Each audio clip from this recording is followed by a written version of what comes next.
चलिए so hello everyone, welcome back to my YouTube channel. और आज की क्लास में हम लोग करने वाले हैं क्लास 11th की अकाउंटेंसी का चैप्टर नंबर 15 जिसका नाम है डेप्रिसिएशन। ठीक है, तो डेप्रिसिएशन क्या होता है, क्यों चार्ज किया जाता है, इसको रिकॉर्ड करने के और इसको कैलकुलेट करने के कितने मेथड्स होते हैं, इन सब की वीडियो मैंने आपको अपने प्रीवियस 1 या 2 वीडियो के अंदर कवर करके अच्छे से समझा करके इन डिटेल जो है प्रोवाइड कर दिया है। ठीक है, तो अगर अभी तक आपने उस थ्योरेटिकल कॉन्सेप्ट को नहीं देखा है तो आई रिक्वेस्ट टू प्लीज़ जा करके सबसे पहले उसको देखें, देन उसके बाद इस वीडियो को कंटिन्यू करें। और अगर आपने उस वीडियो को नहीं भी देखा तो भी कोई बात नहीं, ठीक है, क्योंकि वो जो थ्योरेटिकल कॉन्सेप्ट है उसके जो मतलब फॉर्मूले वगैरह है तो उनको मैंने क्या करा है इन कुछ न्यूमेरिकल्स के अंदर सम अप करके उनसे रिलेट करके और अच्छे से क्लियरिफाई करने की कोशिश करी है। तो अगर आप इस वीडियो को भी देखोगे तो भी आपको समझ में आ जाएगा।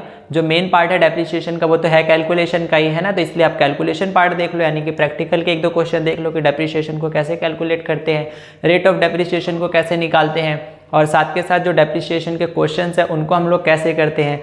तो वीडियो के साथ एंड तक बने रहना, आपको अच्छे से समझ में आ जाएगा। ठीक है, तो चलिए विदाउट डिले हम लोग अपनी वीडियो को स्टार्ट करते हैं। तो देखो सबसे पहला क्वेश्चन मैंने क्या ले रखा है यहाँ पर कि कैलकुलेट अमाउंट ऑफ डेप्रिसिएशन। ठीक है, कि हमें इसमें निकालना है क्या है, एक तो हमें निकालना है अमाउंट ऑफ डेप्रिसिएशन, साथ के साथ बोल रहा है रेट ऑफ डेप्रिसिएशन। अब यहाँ हमें कौन से मेथड से निकालना है, SLM मेथड से निकालना है, स्ट्रेट लाइन मेथड। ठीक है, जिसको आप ओरिजिनल कॉस्ट मेथड भी बोलते हैं। अच्छा, अब यहाँ पे इन्फॉर्मेशन दे रखी है क्या क्या, कि जैसे मशीनरी है 96,000 की और उस मशीनरी के ऊपर कार्टेज यानी खर्चा आया है 24,000 का, और उसकी स्क्रैप वैल्यू कितनी है कि जब मशीनरी को बेचेंगे तो उसकी स्क्रैप वैल्यू है 72,000। ठीक है, एस्टिमेटेड यूजफुल लाइफ कितनी है उसकी 4 ईयर्स। मशीनरी को हम कब तक यूज़ करेंगे, पूरे 4 ईयर्स तक यूज़ करेंगे। ठीक है, तो चलो हम लोगों ने फॉर्मूले में सीखा था कि किसी भी एसेट का एनुअल डेप्रिसिएशन कैसे निकाला जाता है, या आप कह लो अमाउंट ऑफ डेप्रिसिएशन कैसे निकाला जाता है। तो इसके लिए क्या फॉर्मूला था, total cost of asset minus scrap value, okay, और डिवाइडेड बाय क्या था, number of years. Number of years यानी नंबर ऑफ एस्टिमेटेड ईयर्स कि आपकी एसेट्स कितने साल तक चलने वाली है। ठीक है, तो चलो अब हमने निकाल लिया। ठीक है, हमें क्या क्या गिवन है, मशीनरी की कॉस्ट 96,000 प्लस में इस पे कार्टेज भी है 24,000, इसकी कॉस्ट में ऐड हो जाएगा। तो टोटल मशीनरी कितनी होगी, 6 + 4 10 0 1 9 2 11 और +1 12 1,20,000 की। ठीक है, तो ये आ गई मशीनरी की टोटल कॉस्ट 1,20,000। माइनस कर दो इसमें से स्क्रैप वैल्यू कितनी दे रखी है, 72,000 की दे रखी है। ठीक है, तो यहाँ से आप 72,000 को लेस कर दो। ओके, 0 0 0 10 - 2 8। ठीक है, और यहाँ पे बचा था 11 - 7 कितने आ गए, 4।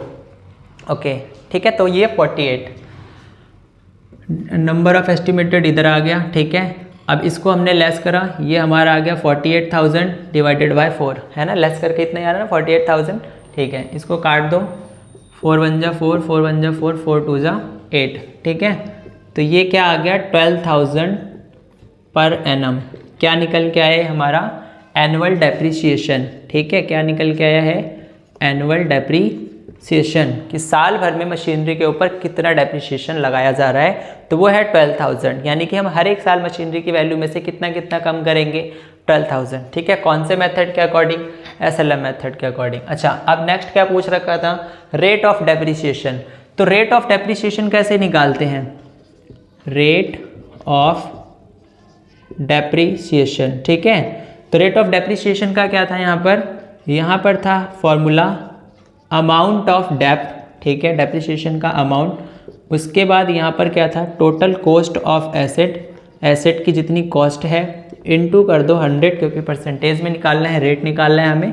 ठीक है, तो अमाउंट ऑफ डेप्रिसिएशन कितना था, 48,000। ठीक है, टोटल कॉस्ट ऑफ एसेट्स कितनी है, 1,20,000। ठीक है, और डिवाइडेड बाय क्या है, 100। ओके, तो काट देते हैं, 0 से 0 कट गया, 2 0 से 2 0 कट गया। ठीक है, अब इसको 12 से काट दो, 12 × 1 = 12 12 × 4 = 8। ठीक है, तो ये हमारा कितना आ गया, 40% के लगभग, नहीं 40 कैसे हो गया, वेट ये आ गया हमारा 48 और ये आ गया 12,000। थोड़ा सा मिस्टेक हो रहा है इसके अंदर, देखना पड़ेगा क्या गलती हो रही है। थोड़ी सी इसकी कैलकुलेशन मिस्टेक हो गई, इसको दोबारा से करता हूँ। देखो क्या है, हमें दे रखा है अमाउंट ऑफ डेब्ट। अमाउंट ऑफ डेब्ट कितना निकल के आया था हमारा 12,000, ठीक है। अच्छा, टोटल कॉस्ट ऑफ एसेट कितनी थी 1,20,000 मल्टीप्लाइड बाय 100, ठीक है। अब इसको काटेंगे, 2 जीरो से 2 जीरो कट दिया, 2 जीरो से 2 जीरो काट दिया, ठीक है, कट गया, 0 से 0 सारे खत्म हो गए। अब बचा क्या 12 बाय 120, 12 1 जा 12, 12 10 जा 120, ठीक है। ये पूरा का पूरा कट गया। तो ये हमारा क्या निकल के आ गया ROD, ठीक है। रेट ऑफ डेप्रिसिएशन कितना परसेंट निकल के आ रहा है 10% पर एनम, ठीक है।